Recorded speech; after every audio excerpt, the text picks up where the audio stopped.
Assalamualaikum warahmatullahi wabarakatuh. Apa kabar anak-anak kelas 6? Semoga kabar kita baik-baik saja ya. Oke, untuk pertemuan ini Pak Effendi mau membahas tentang identifikasi ide pokok ya pada teks laporan hasil pengamatan. Kalau kalian membuka buku itu ada di halaman 8. Yang poin paling atas itu tentang mengidentifikasi ide pokok di poin 4. Ya, di situ ada yang teks yang berjudul Bunga Mawar.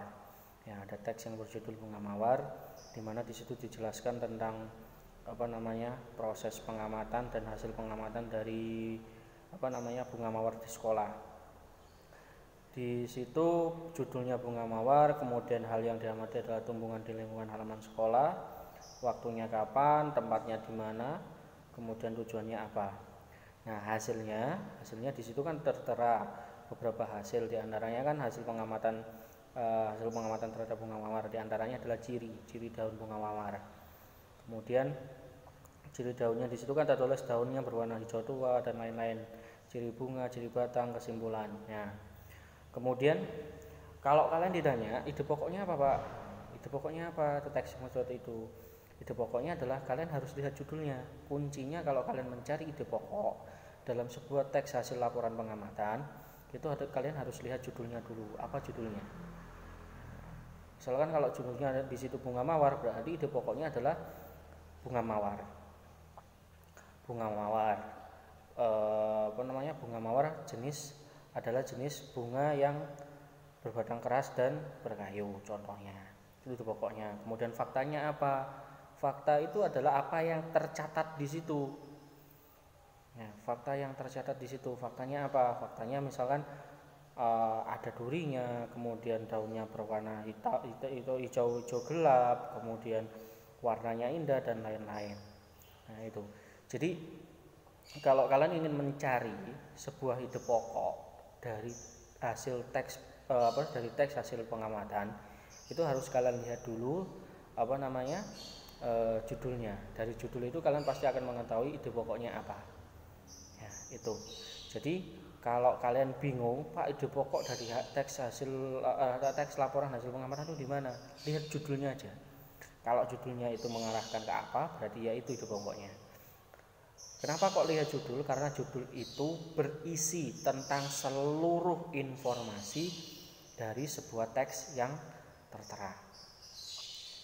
Nah, itu adalah pembahasan dari ide pokok dan fakta yang ada di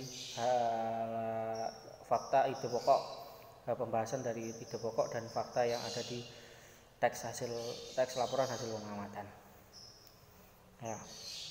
Kemudian di situ kan ada pertanyaan di bawahnya.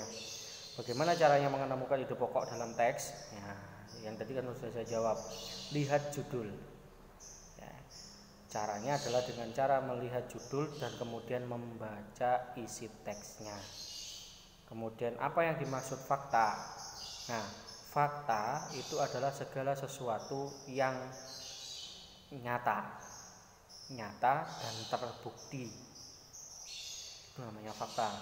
Fakta adalah segala sesuatu yang nyata dan terbukti.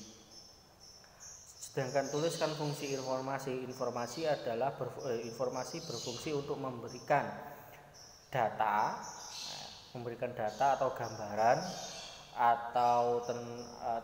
gambaran tentang suatu hal yang bersifat fakta. Informasi berfungsi untuk memberikan data atau fakta yang bersifat nyata. Kemudian soal nomor 9, terangkan mengenai informasi bersifat faktual. Informasi bersifat faktual artinya informasi itu benar adanya. Kemudian nomor 5, bagaimana menyampaikan informasi yang tepat? Disampaikan dengan cara ditulis secara rapi atau disampaikan secara rapi. Itu adalah pembahasan dari LKS halaman 8 dan 9 yang soal dan juga cara menemukan ide pokok dalam teks laporan hasil pengamatan. Ya, nggak lama-lama karena durasi videonya biar tidak terlalu memakan kuota ya. Sekian dari Pak Effendi. Assalamualaikum warahmatullahi wabarakatuh.